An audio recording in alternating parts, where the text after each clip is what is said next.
yau mun yi rashin yanci mu rayu kawai talakawa, ba a maganar fetur da nefa wuta ta haskawa, ba a maganar titi da famfo ruwa na kurbawa, ba a maganar jinya da asibiti na kwantawa, ba a maganar ilimi da aiki na dogaran kowa.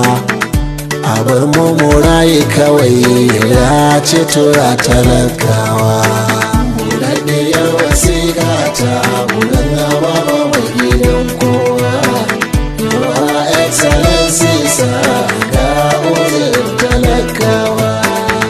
Ina dattijanmu da mun ka baiwa ƙuri'o'i, ina da wakilanmu da mun ka baiwa ƙuri'o'i, ina gwamnoninmu yau fa muke cikin sa'i, muna sa'in wahala kamar bayi da ke sa'iya, suna bisa kan hanya da babu ruwa na shamayi, suna sa'in tafiya a ana doka da korawa.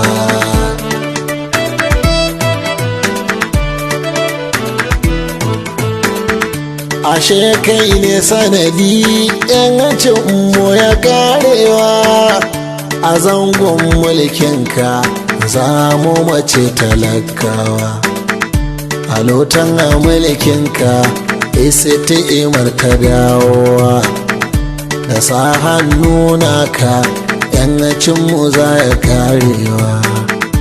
Ashe karshen zaɓe namu akan ka ya zuwa, saboda rashin yanci adalcin mamulkawa.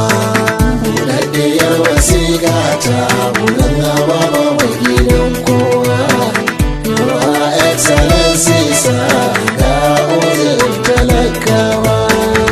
Zatonmu a mulkinka za a samu adalci, muna ta zaton gyaran zaɓe don mu san 'yanci. Zatonmu a mulkinka ka za ta samu 'yanci, ta aikata adalci domin za a bar kunci.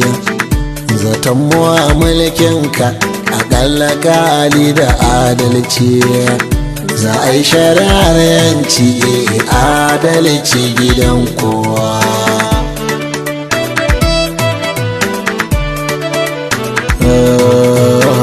Ashe ko a zangonka za mu rashi na yancinmu, ashe wannan mulki ne ƙarshen mutuncinmu, ashe da ba za ta ka za a ƙara rayuwa, da ƙarfin ikonka a ba shi hana a karewa.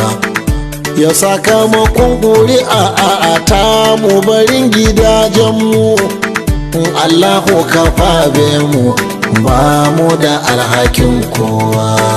Buɗaɗɗiyar wasiƙa ta buɗan gaba ba mai gidan kowa. Yawa excellency sa ga uzur talakawa. Laifinmu guda ɗaya ne kyakkyawan zato ba, mun kyauta zato ba, har da kuɗi mu kai ba. Adashi ne 'yan gata don kwaɗayin rabo babba, muna kwaɗayin 'yanci gyara ƙasar mu ne wawa, muna san adalci ko da rabon ya zo bawa. Ashe ƙarshen 'yanci za a saka mu talakawa.